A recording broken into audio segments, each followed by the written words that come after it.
This meeting is being recorded. Okay. We'll go like this.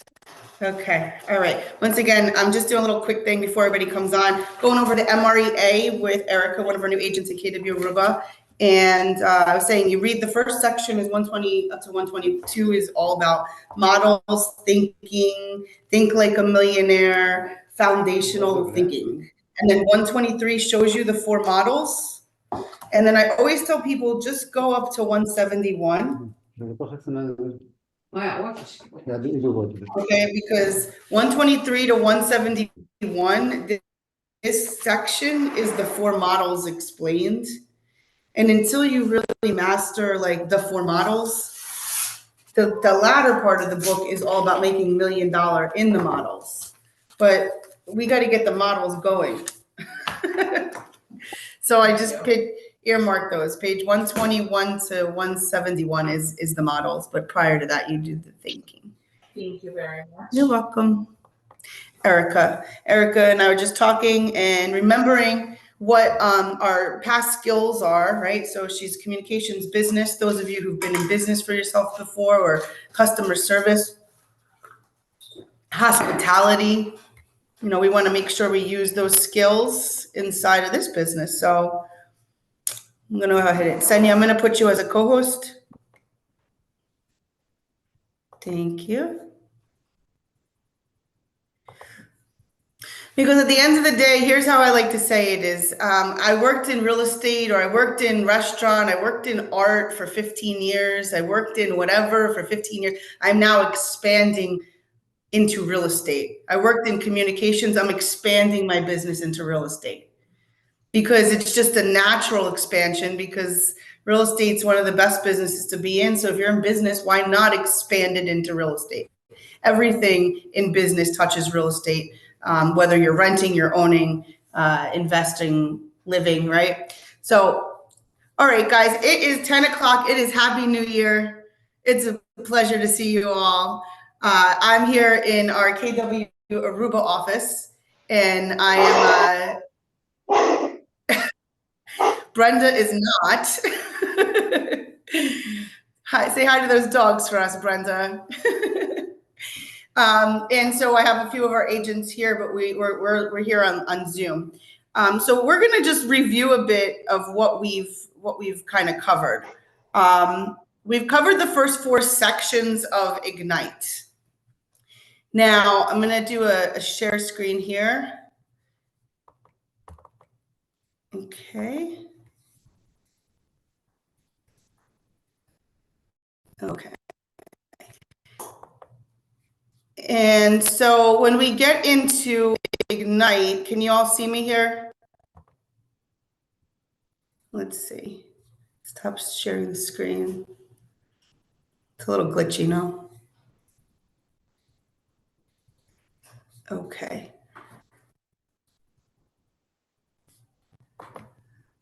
All right. So can somebody just can you see the screen here of the slides? Yes.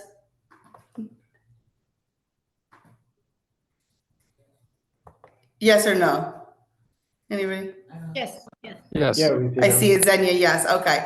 All right. Thank you. I'm having a challenge with the screen, with the viewing. Let's see, speaker view, full screen view. Just give me a second. A little acclamation here. Go back to this view. We'll stop the screen share.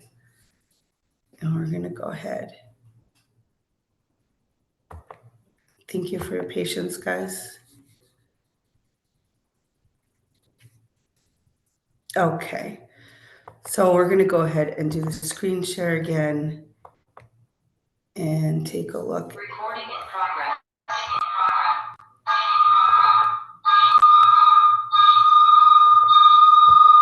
You're just going to have to mute yourself.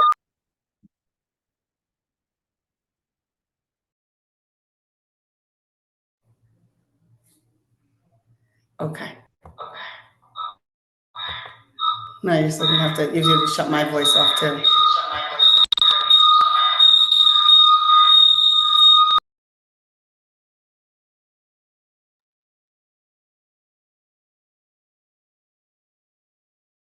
try this one more time.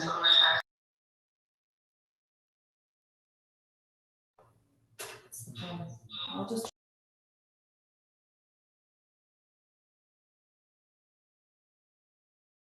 I can't connect it on my. Thank you, guys. If you want, you can actually sit over here and you can watch the screen from the back. Okay. All right, so here we are in night, and I just want to review that we have gone over the first pillar of this course, which is the real estate expert aspect of the course. And what we have experienced there was sparking your career, embracing your job, connecting with your market, and defining your value. And so when we that first pillar is so important to understand who you are in this field and what you can accomplish. If you haven't already, you should definitely have your goals designed for the year. You should really be thinking about how much money, how much success, how much time are you willing to put into the business? And ultimately what you'll get from it is what you're putting into it. Right? So this first pillar is all about you deciding who you're going to be inside of this career. The second pillar is where we're at right now, is the lead generation. So when we look at the second pillar, lead generation, the concept of lead generation is your job. It is absolutely the one thing that you must do in order to have a career in real estate. So a lot of times people don't grasp that. And so this here, if you don't lead generate, but you know who you are, and if you have all your presentations ready to go and you're ready, but you have no time into generating potential clients and building a database, you're not going to have a successful business. Now, you could have a haphazard business where you just have a reactive business. What business comes to you, you service it. Or you can have a proactive business, a purposeful business. And we can talk about generating the leads for your business. So in the second pillar, what we're going to be doing is we're going to be diving into generating your leads. Then next session, we're going into growing your database, which is possibly like how you're organizing your closet, how you are organizing your Rolodex, who should be in your Rolodex, who should be in your client base. And then the next session, we're going to talk about capturing all of those leads, whether your strengths are going to be in open houses, social media, and all the other ways that we capture leads. So for the purposes of kind of packaging what our conversation needs to look like for today, it is about lead generation and protecting that time and knowing what tools, resources you need to have in order to lead generate properly. When I take a look at the room, can you tell me, how many of you are consistently lead generating every day for the right amount of hours that you need to generate the leads in your business? How many of you are consistently lead generating every day? Does anybody here have a great habit? I see Cato d'Illinois, not too many. Is there anybody else out there that can say they could do better at their lead generation? We could all be doing better at their lead generation, right? If there is a challenge with your business, I promise you it's going to be in how many leads you have coming your way. One of my brokers, my first broker, used to always say, if you have a challenge at home, financially, with relationships, go get a for sale by owner. Go get a listing and everybody gets happy. Money starts flowing and things start changing. What I find is even in our own business, when things feel funky and stale and you don't feel super successful, I promise you, it's just like a diet.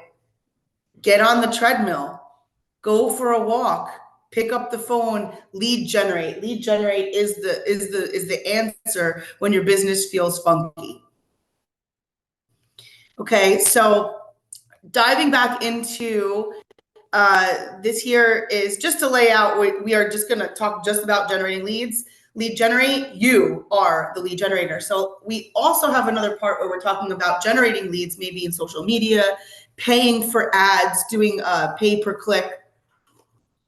Now, because we're on the island and a lot of people are virtually experiencing you, there may be things we talk about in that session that that are working at a very high level that may not be working for other areas. So it's important that we know our market, and you, the lead generator, can say what's working and what's not working. If you're working, we'll know. So the lead generation model, we'll discuss that as we have before. Your sphere of influence, expanding your sphere of influence, and lead generation best practices. Then we're going to recap and we'll talk about the success system. So what you see here is my fear of failure was greater than my fear of lead generating. Okay.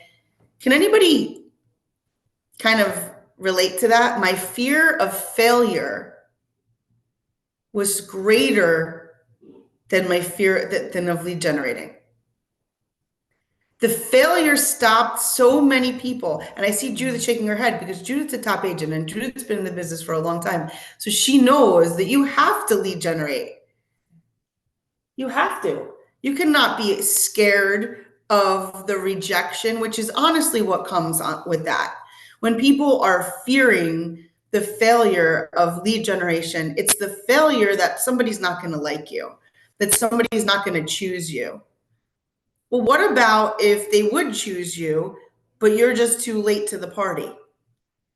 They didn't even know you were an option because you didn't let them know. You were a secret agent. You know, Erica just got into the business. Nobody knows Erica can sell a house until she goes and tells everybody that she could sell a house, help them with a commercial real estate deal, do a development deal, bring this to market, come up with some ideas, put her vendors in front of people. It may be a 3, 4, 5-year project, but you could be an honest to God resource for somebody who's got a great idea. And you could put yourself in that path if you're lead generating in a consistent way. So it says, my fear of failure was greater than my fear of lead generating. And what are we scared of? It is simply that rejection. So I just want you to think about a time that you were scared of something and think about after you did it and how silly you felt about being scared of that thing. Or maybe it was a really scary thing and you did it and you were like, oh my goodness, I can't even believe I did that. Like, I'm proud of myself. Think about what you needed to tell yourself in order to jump off that cliff. Not literally, for some of us, it's literally, right? But think about what you had to do to get over that fear and get over that little queasy stomach. And then on the other side of it, think about how exhilarating it felt. What was it that got you to push through? Typically, it becomes the big why. Typically, it becomes, well, my kids were on the other end of that. Well, I mean, I could have lost my house if I didn't go and do that. You know, my mom was sick. I had to make my way to Holland. There was no, I got on that plane. Where'd you get the money? It just happened, right? So think about those times. And I want you to treat lead generation in your schedule like that. In your business, it is the only thing that is the mouth-to-mouth resuscitation. If it's not happening, your business is not happening. All the other stuff, I promise you, even if closings are happening, there's closings happening in the United States right now. I don't have to be there for it. There's people that are orchestrating all of that. You know why? Because I did the first part. I did the lead generation. I got people to trust me and I put them in my database. I communicated with them in a systematic way, and therefore they became a client. All the other stuff is servicing the contract. If you don't do the lead generation, you won't have the opportunity to run the deal. Now, there are some of you that may say, I'm much better at catching the deals that come off the ship. Give me that. Maybe you're better to work on a team. Maybe you're better in an administrative position or an accounting role or something. It might be that you have an interest in real estate, but it's just not the generating business part of it. And I think that you are, because you are here, but there are times in your career that you realize this is not where I'm excelling. And we need those people that are great supports as well. So keep that in mind, that fear And we're going to break through it. And maybe there's putting a picture of what that is, that hairy monster that you break through, and you did it once and you could do it again. So we have to play games with ourselves also. I mean, we're all high level people. We're all type A behaviors as we succeed in an entrepreneur type of business. So you got to play some games with yourselves. You got to set some rewards up. Maybe it's a trip to the local pool if you get all your lead generation time done for the week, right? If you generate all the leads that you did, you take the family out to the best hibachi dinner or something. All right, so here we are, the 6 core, we've gone over these before, the 6 core competencies of a business. 1, you lead generate, you capture, you convert to appointments. Without that, nothing else happens. And in the One Thing book, which we talk about often, Gary Keller wrote it with Jay Papasan, it is the one thing what is that one thing that everything else becomes unnecessary? It's lead generate. I promise you everything else can get leveraged out. So the second thing is we present to the buyers and sellers to get the agreement. We show the buyers them. We start to go on to 2, 3, 4, 5, and 6. That becomes fun. Okay, that is the fun stuff that you get to experience because you did the first one. And that is it. It's just like talk to yourself like you talk to a child in your life. Do number 1 and you get 2 through 6 as well. But you don't go past anything unless you do number 1. And if we told our spouses and our significant others and the people who live with us that this is what we have to do all day, they would ask us, then what the hell are you doing all day? You're not doing your job, Mom. So I just tell you to share that as well. And it's not all day. It's just how much time should we be talking about it? An hour of solid lead generation. They talk about 36, 12, 3. 3 hours a day. 3 hours a day means 1 hour to prepare, 1 hour to do the activity, and 1 hour to follow up. If you set your day up with a 3-hour time block every single day to prepare who you're going to call, to make those calls or pop bys or stop bys, because you can't go pop by on Friday with a whole bunch of stuff and it's Thursday and you don't even have anything together and you have no idea where you're going. So these are planned activities of lead generation. So you prepare, you action, and then you maintain, you PAM it. PAM. The M is maintaining, is the follow-up. So now I talked to Brenda. Brenda and I, sounds like we should get together probably in February. And now what's my maintain? What's my follow-up action that I need to do with Brenda so that I remember to call Brenda in February?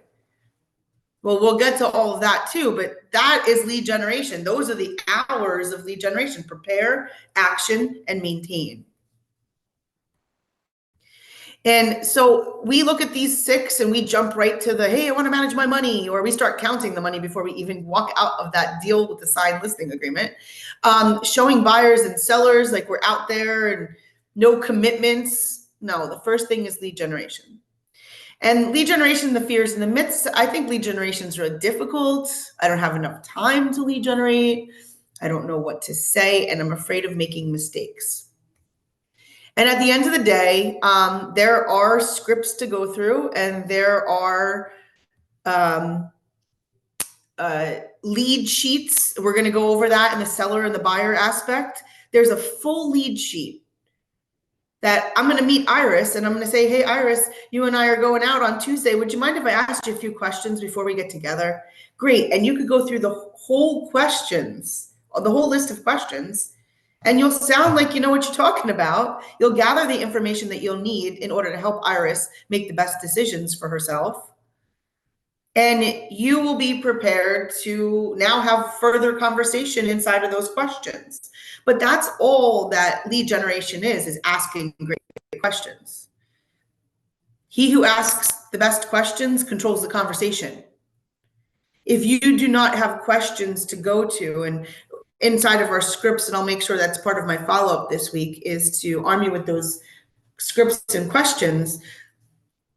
But make your own questions from the conversations we've had. How long do you need to be there by? Why is that important to you?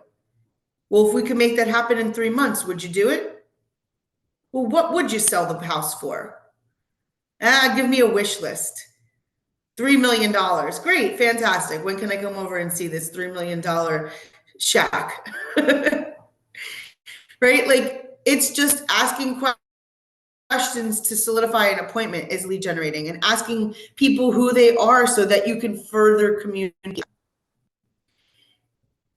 And so there's no way you're going to make a mistake if you just come from authenticity and genuine. And I've said that a few times to you, because I do believe that that is the secret sauce, is when you show up as the true you.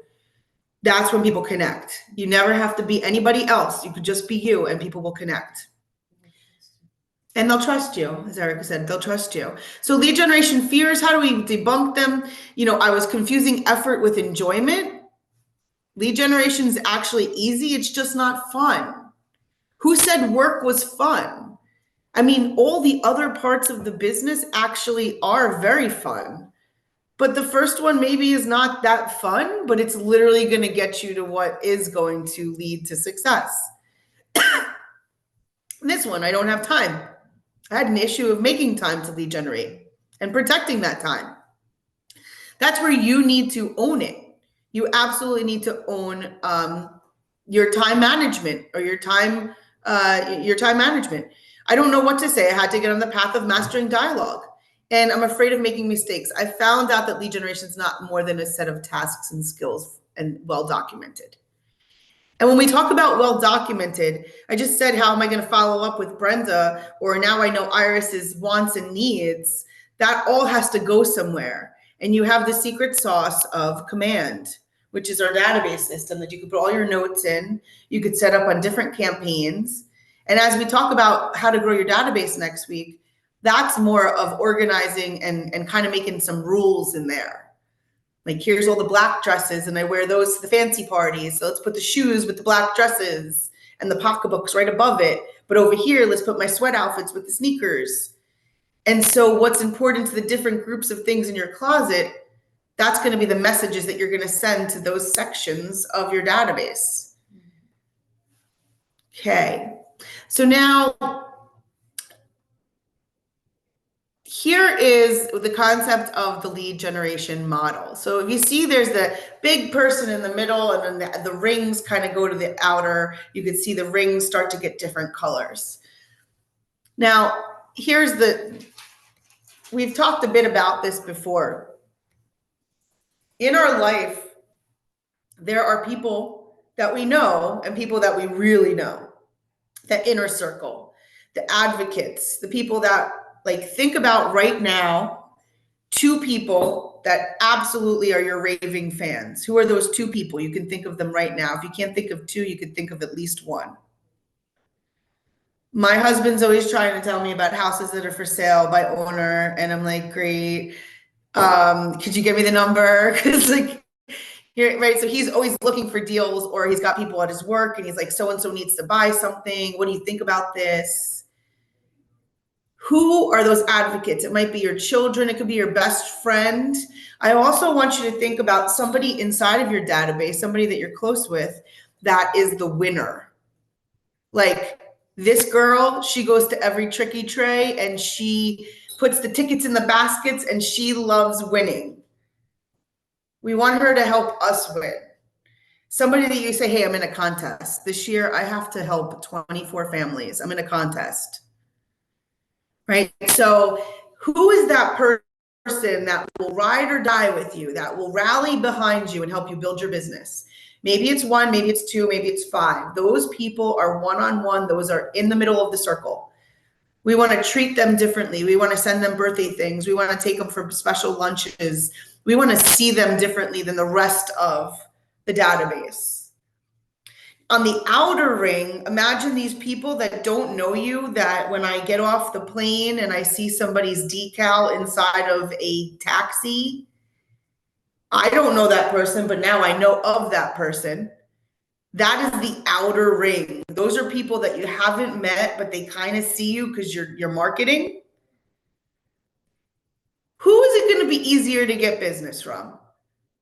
The girl who just got off the plane who sees your name on the side of a window, or the person who is your ride or die, birthday buddy, let's go, help me win.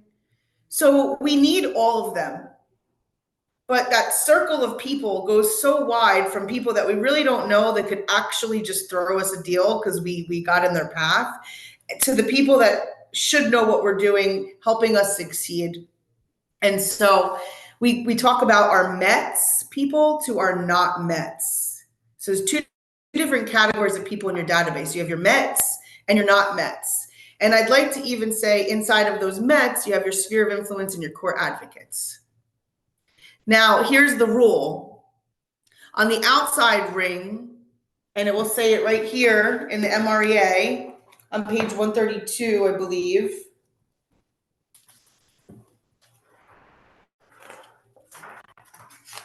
Okay, I'm sorry, 137. Okay. This is referencing the lead generation model. What it says on the outside ring, it's a 50-to-1 ratio. On the inside ring, it's a 6-to-1 ratio.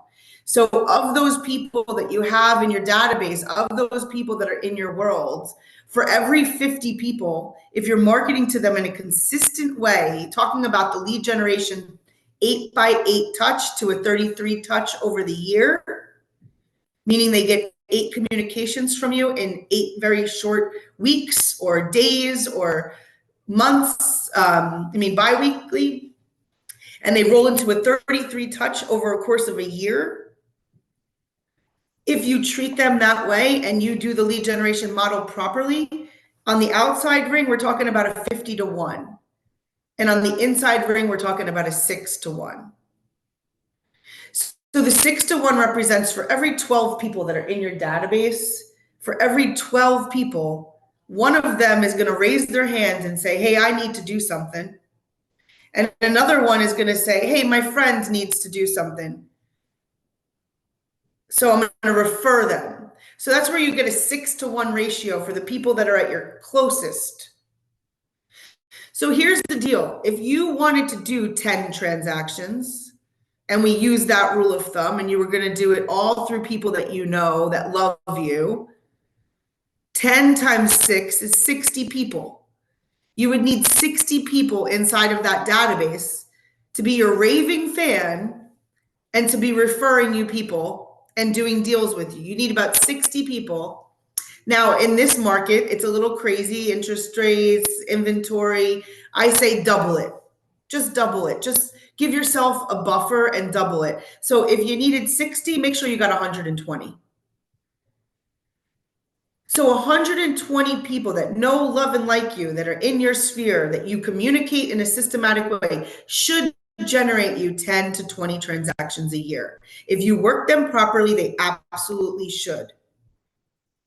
Now, the other model is, well, Mary Beth, I just moved to Aruba and I don't know anybody and I have to recreate my whole sphere of influence here. I don't know anybody. Can anybody relate? You're on an island somewhere. I'm sure half of you relocated. Andrea, I'm sure half of you relocated and left your family somewhere else and had to restart. So there's no excuses on this call. You just got to do it. You just got to go out there. You got to meet people. You got to meet your neighbors. You got to see how you can give back to community. We're going to talk all about that in the future sessions, but you need to just get out there and lead generate. And so if you have nobody, then you're going to be working off the 50-to-1 ratio, right? Because you don't know these people. They have to not met to get to know you. So if I use 50-to-1 ratio and you tell me, Mary Beth, I want to do 20 transactions, you need to identify about 1,000 people, online, overseas, local, business owners, different people in your neighborhood, a neighborhood you'd like to move to, a neighborhood you moved from, a neighborhood that's up and coming and nobody knows, but let's get the education out there because these homeowners are sitting on a nice land. And you start adding people to your database, well, you're either going to do it with 120 people or you're going to go do it with 1,000 people. But regardless, lead generation and adding these people into your database is the name of the game. You need more people to talk to. You need more people to service. So when we talk about lead generation, there's one thing to know, hey, I'm making my calls. You said I have to have X amount of people in my database. I do that and I call them. Okay, well then how many contacts did you have a day? How many appointments were set because you had those contacts? So if we want to absolutely use the lead generation model to the utmost level, you will track your conversations. Well, you'll first track your calls, your attempts, your knocks, your calls, your contacts. Did you get them? And then you will start to track how many appointments were generated from those conversations.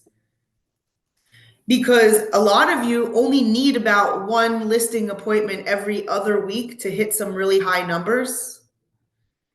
And at the end of the day, that's not a lot if you just say, I'm moving everything off of my schedule, and every week I go in and I look for those appointments. I am looking for one seller appointment, somebody who wants to talk to me about potentially selling their home. Maybe it's not even for this year. Maybe they're like, what would I have to do? And it's 3 years out, but guess what? They're in the pipeline, and now they'll refer anybody and here's your question to them though. Hey, Andrea, I know that you're not going to be doing this for another 3 years. We identified that, but are you comfortable with referring anybody that you come across in the next 3 years for me to meet with so I could consult with them just the same way I did with you? Great. And now I'm going to ask to keep in communication with her. I'm going to invite her, my girls' night out. She's going to invite her friends. Over the next 3 years, who knows, Andrea could be my best referral source before she even sells her house. I might want to even sell her house for free. No, I'm not going to do that, but who knows? You may even want to put a little thing that you refer me 3 people this year, you get 1 deal at half price. I don't know. You'd have to check with your owners about that. But think about little deals that you can incentivize people to refer you. Okay, I got my bunny trail, so sorry. Okay. So now this is the lead generation model. It's about a lot of people. Here's one other thing that I do want to mention though. Okay. Gary Keller said this at the last meeting I was with him. He was saying, we were talking about people moving. They say about 64% of people in the United States, so you'd have to know what it is in each of the countries that you're servicing. About 64% of our population in the United States owns a home. So if we took that number to our database, we would say about 64% of our database are homeowners. Meaning that if we have 100 people, well, then there's 64 people in there that they own a home. They could sell a home, they could buy a home, they might want to invest in a home, they could do a home equity line. So when we start to look at what's the opportunity inside of our database, here's the other thing that we know. Everybody moves. Well, this is also United States numbers, and I can see where we might be a little more transient, or people might stay a little longer on an island than typical, but people move 7 to 10 years. So he uses an average of 9. There's a number 9, and he applies it to the 64. So what we say is every year, 10% of your database is going to move. Of those people that are homeowners, you have listing opportunities. So we want to start to think about that inside of our lead generation model is of my database, how many of them are homeowners? And of these homeowners, and let's just think about this, guys. If you have 500 people in your database, and let's just say only 200 of them are homeowners, that means 200 people are going to move in the next 10 years. Over the next 10 years, if you did a couple deals every year because of these 200 people, what would that be? 20 deals a year to get 200 people completely moved out of your database onto their next house. Are you going to be the choice? Or are they just sitting in your database and you just send them messages and lead generate? So when we talk about lead generate, I just want us to be very, very honest with ourselves. Is our lead generation working? Is it creating appointments and creating transactions? Or does everybody know me, but nobody does business with me? And what is the missing piece there? Talk to your team leader, talk to a friend, talk to your OP, talk to your MCA. what is the missing piece? If you're actually meeting with people and you have a database that is full of people, but they are not taking you serious in the real estate aspect to choose you, then maybe there's something that we're missing. Or maybe you've just been doing something else too long that they can't get real estate in their head for you. So we got to figure out how to position real estate in their mind. Okay. And so lead generation is a numbers game, like we just talked about. Sphere of influence, income opportunity. So the number of contacts in your phone, in your database, 250. Potential closing opportunities. This is where Gary has created that number of how many people will actually buy or sell. And so it's 20, and the potential referral in the database is you take that A times it by 0.1, 10%. So 20 people would move out of the database and 25 people would refer. That's 45 transactions that could potentially come out of 250 people. And if you have an average commission of 5,000, that means a database of 250 people is essentially worth 225,000 if it's worked properly. Now,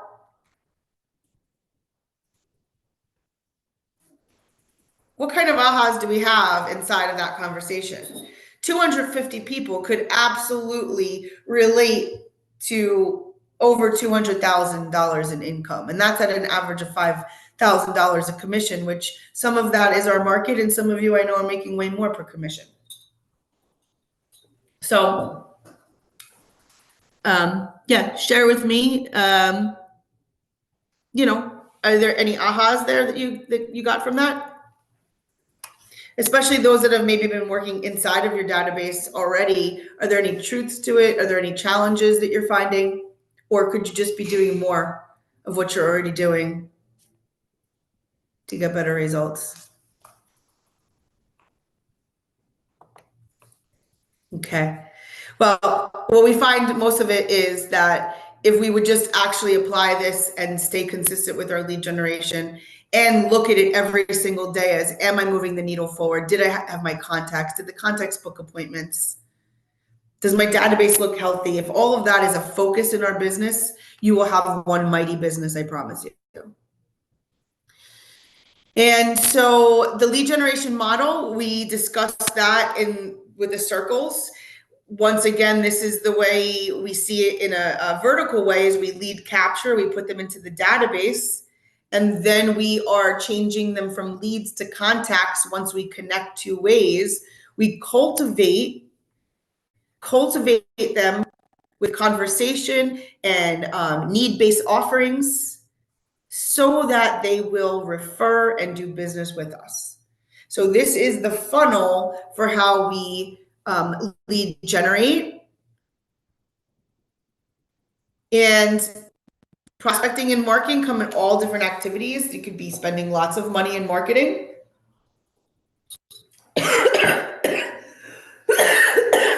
Excuse me. It is passive, where you kind of just set it and forget it. And you can have long-term results with marketing because you have to be expecting the marketing to penetrate for at least 18 months. So 12 to 18 months is what we suggest if you are going to have a marketing plan. And so a lot of us don't have that time or the commitment to 18 months of a budget of postcards and flyers and all the stuff that, social ads. And so the bottom part, which is more time intensive, proactive, and it creates immediate results, is prospecting. And prospecting versus marketing in lead generation is actually picking up the phone, getting yourself out there, putting yourself in community events, and essentially we call it is belly to belly, nose to nose, toes to toes, right?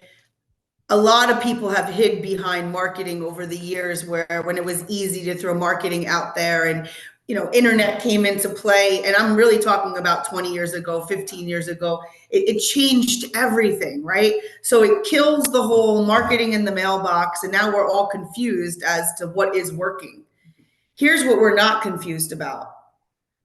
Belly to belly, nose to nose, picking up the phone and talking to somebody, going to pop by somebody's house or visit them. That's what we're not confused about. That still works. It always will. So if you're ever confused of which marketing is going to work, just get yourself dressed, put your shoes on, go get some flyers, some business cards, and go say hi to some people and shake their hand because you're all beautiful. I'm sure you smell nice, dress nice, and you're good to go. But people don't want to do that footwork. But that's where people feel connected, is like, I met Erica now. Now, Erica, who's sitting here, you guys can't see her, but here she is. Look, there's Erica. I met Erica. Now I feel a little connected to Erica. If she called me to follow up and say, hey, remember we were talking about that thing I sell? I'd be like, oh, yeah. I'd answer her call. I'd respond to her text. Okay, so that's what we're just looking for. We're just looking for people to respond to us. Socialize. Yeah. So a database is a container that holds information for your leads and your contacts. And the smart database, or we call it a data bank, allows you to have planned and meaningful communication with your database. So the database is the container, and then having a data bank, having it smart, meaning putting it on campaigns and communicating in a systematic way, is what's going to lead to leads. And leads, like we've talked about before, leads, you're going to get all these slides as well, but leads is not a contact. Lead is the one way, hey, you've earned the right to call this person, connect with this person, but they haven't responded yet. Once they've responded and it's a two-way conversation, now we've got a contact. Now we can do a value-based relationship, and we can start to add value by the drips that we put them on, the conversations, the events that we invite them to. But if they're just a lead, we're just assuming that we think we know what they need. And the relationships must be cared for, cultivated, right? If you don't, it's just like any other relationship. Anybody can, think about a relationship that we have that's a little weak right now. Is it a friendship? Is it a sister? Is it a parent? Because why? Because we haven't talked to them. Mhm. Because we haven't seen them, because we said we were going to write a card and we didn't get to it, and then we didn't do the FaceTime, and then you know what? We're going to get out there for the holidays, and we were so busy in the holidays we didn't even see them. How good is that relationship? So think about that with your database. I would tell you, Mo Anderson would tell you, I'd rather you have 100 people in there and you call every single one of them, wish them happy birthday, all the stuff, than have 15,000 people in there that are just getting they're on a wheel of communication. One of the best tools we have is Facebook for birthdays. One of your first lead generation activities every single day should be go to that Facebook, open it up and see whose birthday it is, and literally just write them a happy birthday message. Or how about take a quick video of yourself. Hey, happy birthday, thinking of you, you're special, have a great day. I didn't even say her name. Judith doesn't even know it's for her. She thinks it's for her because she got it. Maybe if you have a little extra time, you start personalizing them. But if you did that every single day, everybody in your database would feel special and important. And that's what they want. They want to feel special and important. That's why they're going to do business with you. So here's the types of communication: phone calls, emails, text messages, face-to-face, KW app, just sharing the app. And then handwritten communication, which goes a long way, is just a handwritten note card. I have been in many stores here on this island. I know that every island has them, like dollar stores, like just cheapy kind of blank cards. Get a whole stack of them. Keep them in your entourage. Your bunker. We're going to finish this session with your bunker. So keep them there, and keep stamps, or I don't know how you guys do it here. We have stamps, right? So if I don't have a stamp machine or I don't have stamps, those cards are not going out. So make sure that you have everything you need to make sure that those letters go out. And then the referral loop is that our goal is never to end our transaction with them. It's to then have them refer, and renew their transactions with us. And this is a no-brainer. Now, here's another stat, guys. Gary Keller says that I think it's like 90-something% of people say they will use their last agent. Like a very high number of people say, I'll use my last agent. She was great. And what happens? They don't. You know why? Because they don't know how to find us. Because 8, 9 years later, they're like, what's that girl's, her name? It started with an I. I think she worked for a blue company. I don't know. We'll take her. Right? Like, it goes from like 90% say they'll use us and like 11% do. And it's all on us because they don't know how to get in touch with us. So big part of it is once you've serviced these clients, you need to ensure that you have them on another special VIP database because they've already experienced your amazingness. Okay. Okay, so putting it all together is that lead generation, it never ends. I'm lead generating now. I'm on the beach. We talk about stuff. I talk about KW Aruba. I talk about how we're in the 3 different islands, how I'm from New Jersey. I can help them buy properties if they want. And I mean, people love the very little knowledge that I have about the island. They love it.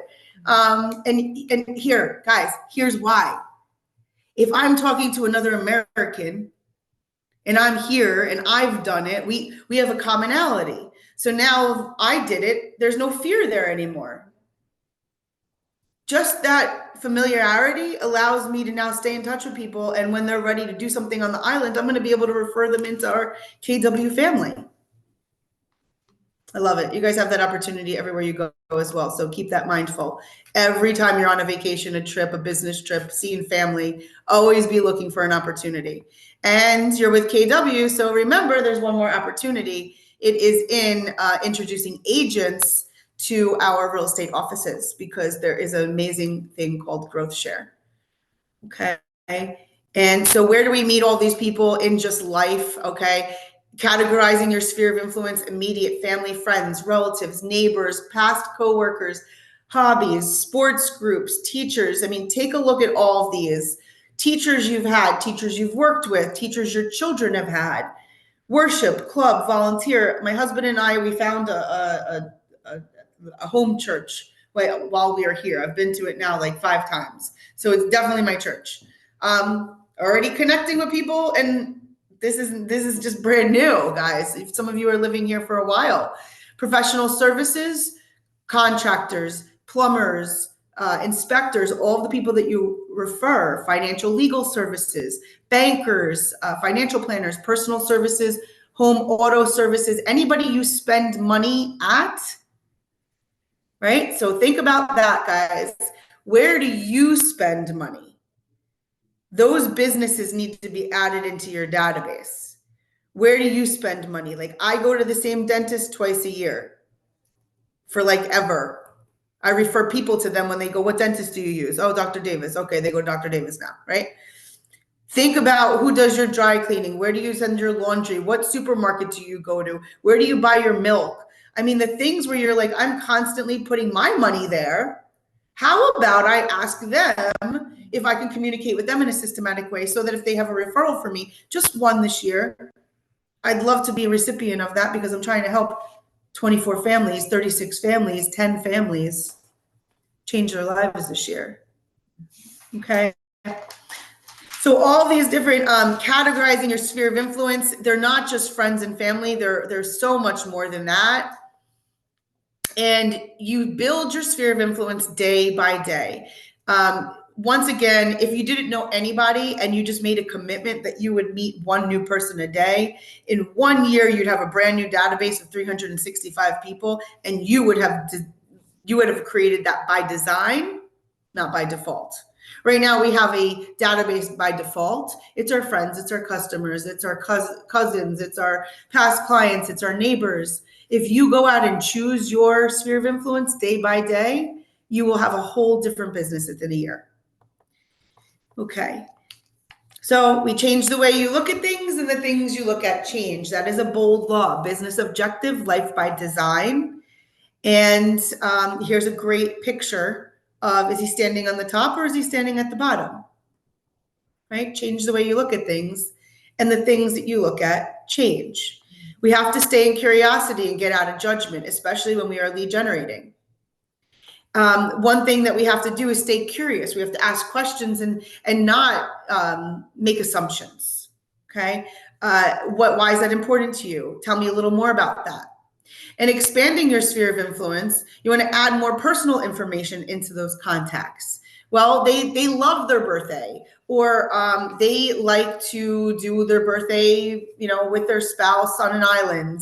How about they work with puppies? They love animals, or they're an artist. So you want to make sure that you have personal information inside of your sphere of influence so that you can customize your marketing.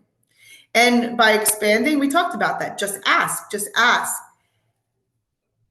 And you'll see that you'll find many places where you can add to your database. So by doing the things that you love, similar interests, that's one of mine, feeding and giving back. Okay. And then asking for referrals.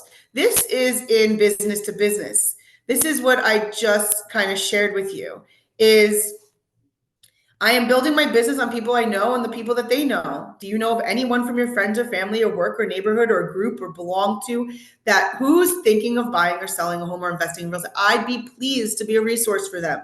If you hear of someone with great real estate need, will you keep me in mind and let me know right away?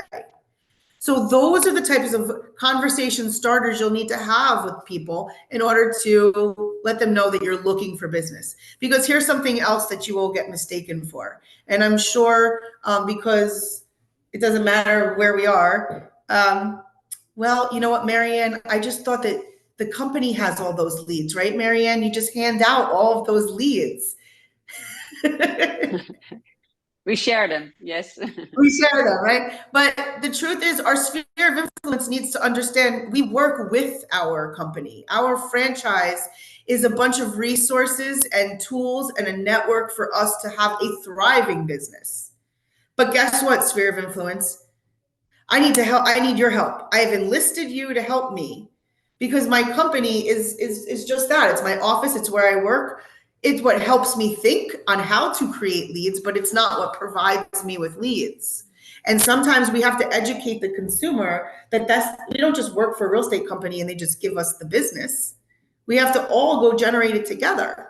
And when people go, oh, I didn't know that. Of course, yeah. You'd be surprised what people will say to you that you're like, oh my God.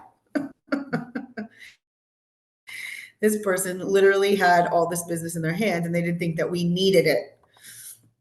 So here's where we're going to finish off is the best practices. Track your lead sources, audit your lead sources, diversify your database, and be consistent. I shared with you that is, it could look like a piece of paper. What I would suggest is that you have an Excel document. I'll look to see what I have and maybe we could create one and maybe Jill and Xenia can help me as well. But just something very simple. What I would do with my team and with my coaching group is I created a Google form and I asked the questions to my team. How many calls did you make? How many contacts did you make? How many appointments did you go on? How many listings did you take? How many contracts did you write? How many closings did you have? How many handwritten notes did you do? So what's important to you in your day of lead generating? Your day of business?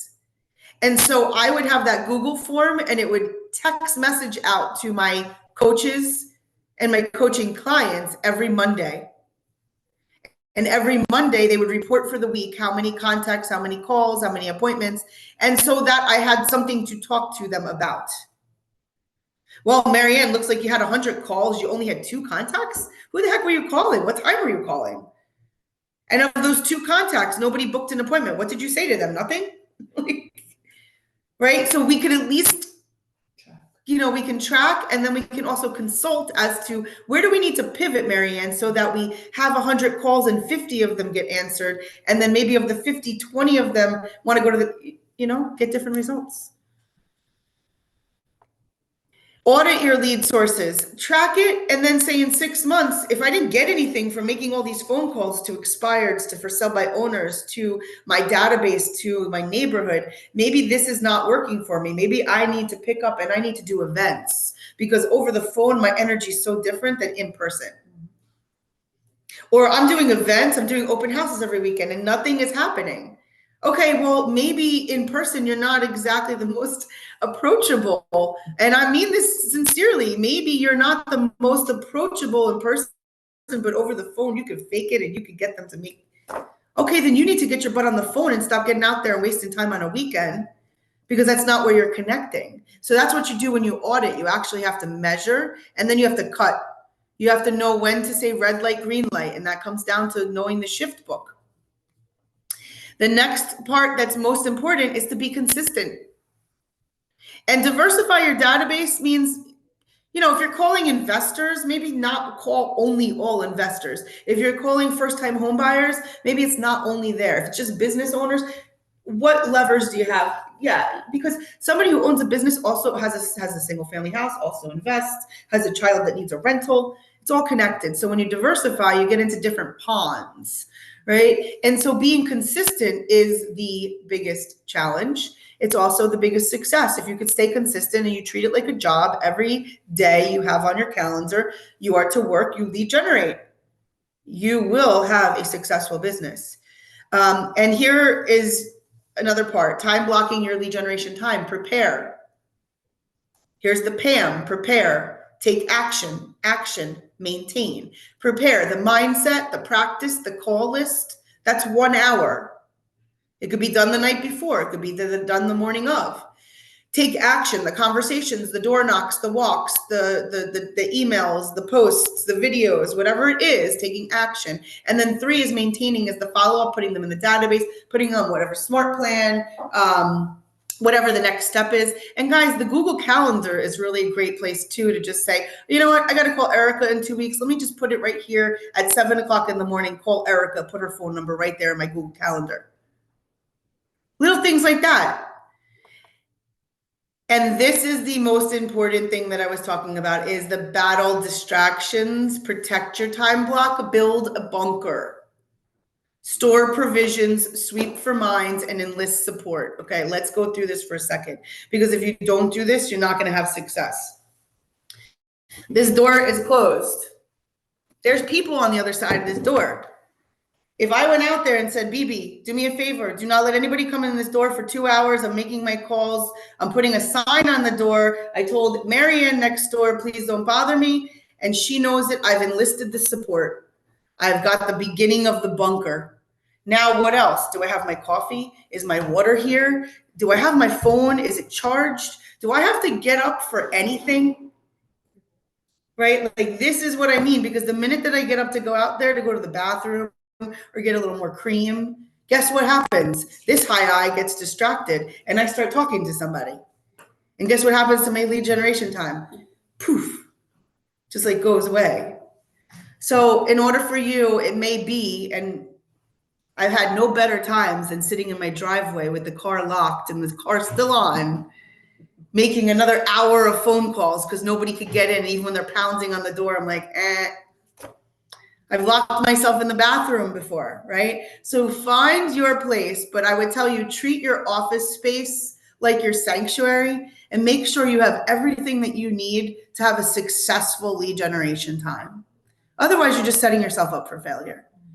So if you walk into this room and you got all of your goodies and you got your snacks and you got everything that might ever you need outside this door, but you now are still not ready because you haven't prepared the list of people and you don't know what to say, you're going to sit here and do nothing for 2 hours. So the other part is absolutely knowing who you're calling, what's your agenda. A lot of successful agents, guys, will do it the night before. The night before, the day before they close their day down, they already know tomorrow what the lead generation is looking like. So when they wake up, it's just a quick script role play, boom, hit the action, do the maintain. And then guess what? The rest of the day, appointments.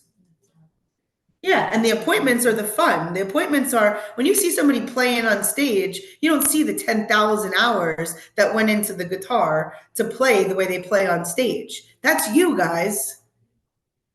Are you putting your time in? Are you literally getting your workouts in? Are you literally practicing your trade? So that when you show up on the court, people want to pay you $5 million a year, right? You're worth it. Start acting like it. Get yourself prepared like it. All right, so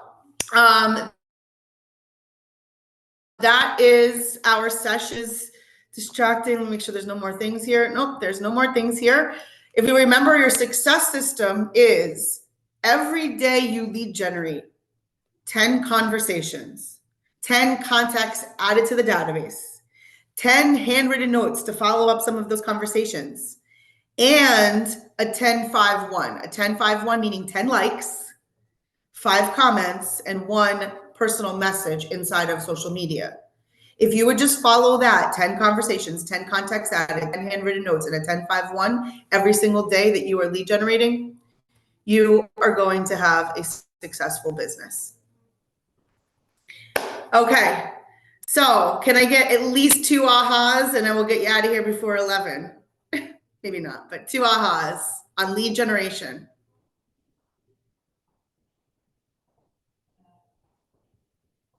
No. Go ahead, Brenda. Just got to unmute.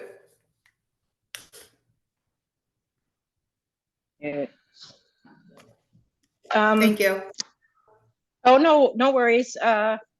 It's just really nice to get together as a group, and that's my aha, is to actually learn. Yeah, it is. Once a week. You know, it is, yeah. You know what, Brenda? Other people on here are now hearing what you're hearing, and people start taking action towards it, and you're like, oh, now I see that, and now we'll all be helping each other, and it's nice to know that we're all going through the same struggles and the same fears, and hopefully at the end of the day we all have successes to share with each other too, you know. Ricardo? Yeah. Or Yarno? Yeah, it's nice. I knew it was you, because you always are my key guy. Thank you. It's good, you know, when you are a little bit shy and when it's difficult to approach people that you don't know. From experience, it gets easier every time you approach somebody you don't know first time, and at some point it's going to be addicting. At some point it's going to be a sport to talk to people that you don't know, to get into a room, to get a conversation starting. And the first 5 or the first 10 are always a little bit dangerous, but you really improve in that. And if you listen to the people, it works like a charm. I love that. It's good to hear it again in this course. Yeah. And, you know, once you get into this where you do start to have fun with it, right? If I go somewhere and there's people that won't say hello to me or won't talk to me, like we're all strangers sitting in the airport and like we're sitting on top of each other, but you won't say hello and you won't, it's so weird, right? Like I'm just naturally now like, hi, where are you from? Oh, where are you traveling to? Oh, and now it's like a natural, people feel at ease. People feel like somebody recognizes me. Somebody's talking with me. So once you start having fun with it, like it's amazing where it can go. What'd you say? You just got to break the ice. Erica's saying you just have to break the ice. There she is. Yeah, I can see you. Hi. I was looking for my square. It's Hollywood Squares. It's in United States game. But anyway, all right, guys. We will be back next Thursday. We're going to dive into growing the database. So we'll talk all about organizing that database and the different tags. For some of you, from now until then, you may want to take a look inside of Command. Inside of Command, you could make up any tag. You know, you don't have to just go with the tags that they have, family, friends, whatever. If I want to say, hey, people that wear blue shirts all the time, I could write people that wear blue shirts all the time, and that could be a tag, and then I could organize people that wear blue shirts inside of that column, right? So maybe play a little bit around with Command to see what's possible so that we can talk about tactical when we get back together next Thursday. All right. And for those of you that are in Aruba, I'm here, hit me up. I still have a weekend. Would love to see some of you.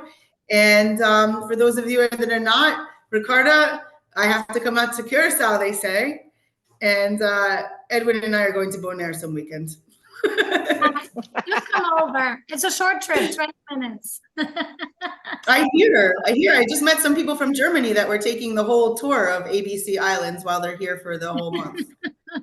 Yeah, so I got to talk a bit about all of you, which is an amazing thing too. Brenda, to your point is you have family now in all of these islands as well as in the United States that you could be talking about through the stories that you're just hearing here. Oh, Right. our Curacao family, our Bonaire family, our Aruba, our United States. And it just makes you really have that global reach. Correct. Local expertise. Yeah. I love it. Thank you. Bring everybody together. All right, guys, you have a fabulous week, and I will see you back here next Thursday. Thank you, Mary Beth. Okay, thank you. Bye, guys. Bye, everyone.